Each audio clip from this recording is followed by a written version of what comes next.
Hi, I'm Amy, and in this video I'm going to be sharing some tips for how to make a little money on the side by flipping furniture. If you like videos about thrifting and painted furniture and DIY home decor, please subscribe to my channel. I love that kind of stuff and a lot of my videos are about that. But let's get down to the nitty-gritty of how to make some money doing this hobby that you enjoy. This video we're going to talk about specifically strategies that you can do to maximize how much you can make on a piece of furniture that you want to sell. The very first tip is obvious. It's pay as little as possible. Now, that's obvious when you're talking about how little you pay for the furniture. In fact, if you can get it for free, then that's the best possible thing. So think about all the places you could find some furniture that needs a little sprucing up. There's thrift stores, there's garage sales, there's Craigslist, there's Facebook Marketplace, there's your friends and family, and even your own garage. Think about those places and where you can find some little gems that just need a little love and pay as little as possible so that you have more room for profit. The second thing that you need to think about in paying as little as possible is paying as little as possible for your materials. So some of the products that we use to spruce up furniture can get pretty expensive. If you're in a situation where you're trying to make money flipping the furniture, you want to think about finding the least expensive products that you can that still give you value and good quality. You also want to spend as little as possible on additional things like hardware or sandpaper or paintbrushes, those kinds of things. You don't want to spend a lot of extra money on those things unless you already have some of those things on hand, and it's not going to cost more of an outlay of cash, which is going to take away from your bottom line in the end. The second tip is look for value. You want to find pieces that are sturdy, that are good quality, that have nice bones. All those things will help it be a better piece once you've beautified it and spruced it up, and it can fetch more money. Because the last thing you want to do is spend a lot of time painting something or refinishing something and making it beautiful, but it's still just a rattly, creaky piece of junk underneath. Then you can't get very much for it, and it's not really good value for the piece or for the customer in the end. So look for something that has some value. It just needs to have the beauty brought out by the things that you're going to do. Tip number 3 is educate yourself. Find out what's selling in your area and how much it's selling for and what kinds of pieces are most sought after. Keeping an eye on these places like Craigslist and Facebook Marketplace and things like that are really going to help you understand what people are looking for, what things are selling, and what kind of price they're selling for. So you could know, like in your area, a lot of people are looking for dressers, or maybe they're looking for table and chair sets, dining table sets. Maybe they want upholstered plush chairs. So see what things like kind of have the most value, and then balance that with what kinds of things you can find and move and refinish and get to somebody else. So balance what you know is in demand with what you're actually going to be able to do most quickly and most easily so that you can maximize your profit. Tip number 4, I don't want to be a Debbie Downer, but if you are fixing something up to sell, you need to paint it or refinish it or fix it up or reupholster it in a color that is most likely to sell, even if it's boring. So if you're repainting furniture, white, off-white, black, those really basic colors are going to sell so much faster than something else. Unless you have like a real special showstopper piece, you need to think about what's going to work in the most people's homes. That's the one that's going to be the most likely to sell. If it's a real specific crazy color, then there's a lot less people who will find that will fit in with the decor they already have. They're not necessarily going to redecorate their entire room to make your new piece of furniture fit in there. So you want to find something that's going to work for the most people if you really want to turn it over quickly and try and make your money as quickly as possible. Tip number 5, this is important when it comes to selling, is take good photos and stage the piece. It does make a difference. If you make the piece look expensive or like it was in a nice house, if you have it staged in a way where it looks like it was in a house that was cute and where someone cared about it and took good care of it, people will automatically think that it's nicer, cleaner, and has been better cared for, and they will be more likely to want to buy it secondhand. Because if it's just stuck out in an old messy garage in front of a bunch of junk, they're going to be like, I don't know where this thing has been, and it doesn't feel as nice to bring it into my home. So that kind of thing is really important when you're selling things secondhand. To show people not only how it can be used and how it can look in their home, but also to give them this feeling, this even subconscious sense that it's been in a nice place and it's been cared for, and it's not a gross secondhand piece of furniture, it's a nice used piece of furniture. Alright, in this video I'm showing several different pieces that I bought. I bought at Salvation Army, and I took the camera along with me for some of the things that I was filming when I was picking these out. I bought these right before the virus hit and we had to shut everything down.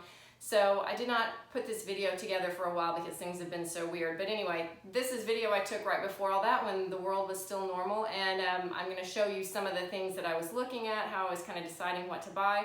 I'm also going to tell you specifically things I did in this video, in the case of these pieces in this video, that are related to how to maximize profits when you're going to flip it intentionally. Okay, I scored 3 things at Salvation Army. I paid 75 bucks and I got 2 tables and a nightstand. So 3 little tables, I guess. I'll talk about them more in the video, but 3 pieces of furniture that were all half price. Got my car full for 75 bucks. That's not bad.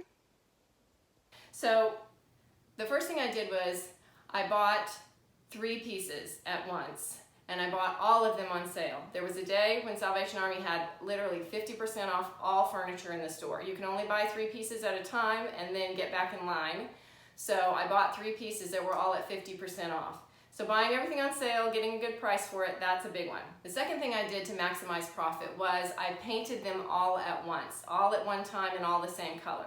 That way I was able to do sort of production style, save my energy and do it more quickly and efficiently because I was doing 3 pieces at the same time, painting all the first coat, then painting all the second coat, then doing any distressing or sanding, then doing any waxing or clear coating. If you do it like that in a way that's, more like an assembly line style, then you can spend less of your time, and remember, your time is money, so the less time you have to spend doing it, the more money you're going to make in the end. The third thing I did, I chose to paint them all white. I know, kind of a boring color, but that is going to make them more saleable to a larger group of people. So I painted everything white, I painted everything at the same time, and I painted them all the same color so that in hopes that I could sell them possibly to the same person, or at least a couple of them to the same person. They're all in the same color, so they could be a set even though they weren't originally a set. The next thing I did to maximize my profits was I used one of the most inexpensive paints that you can find out there that's still a good quality and works well. A chalk paint that you can buy at Walmart. I've talked about this one before. It's a Waverly brand, and I also used their wax. So that also helped to minimize my costs up front that I put into these pieces. The next thing I did for these was I used my existing hardware. It may not have been the most beautiful hardware, but it's pretty cute, and so I painted the hardware and then kind of distressed it so that I'm using the hardware that was already on it, because if you change out the hardware, that can skyrocket your cost of investment in the piece, and you're going to have to sell it for quite a bit more. Now, I know I just did a video about how to update old furniture, and the very first one I said was to put new cute hardware on it. But it does cost money to do that. And so if you're trying to maximize your profits when you're selling something, use the hardware you have if at all possible. If it's super ugly and it's gonna really limit how much you can charge for a piece, then I recommend trading it out.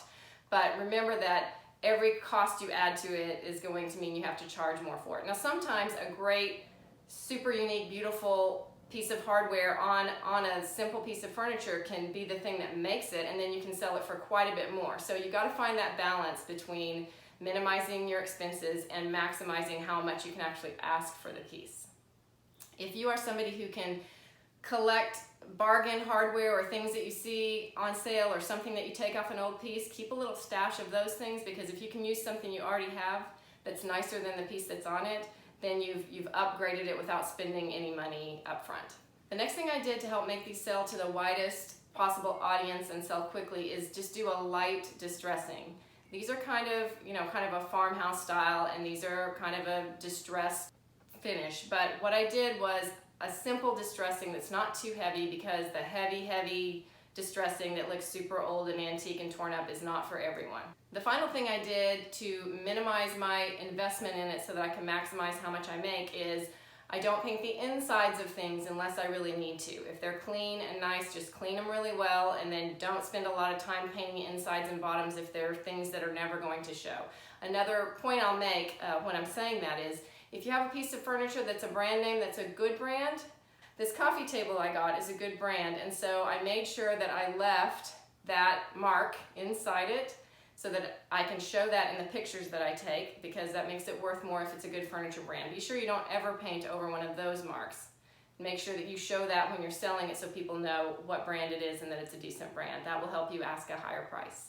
The final tip that I did on these today was I got 3 small pieces instead of something huge that's hard to move and hard to paint and takes time to refinish and has to find the right buyer. If you're just starting out, I recommend that you start with some small pieces because you'll be learning how to do the finishes and how to make them look good, how to post things and how to deal with sales and customers, and it's easier to kind of start with a smaller piece that you are not investing as much in rather than starting with a large piece. The other thing is almost anybody can come pick up a small piece in their car, even if they don't have a truck and have help moving it, and you as a painter can start with a small piece without having to get a lot of help from other people. So you may want to start small, but you can do several small pieces at once like I did so that you can still sell several of them and make some money, make a decent amount in the end.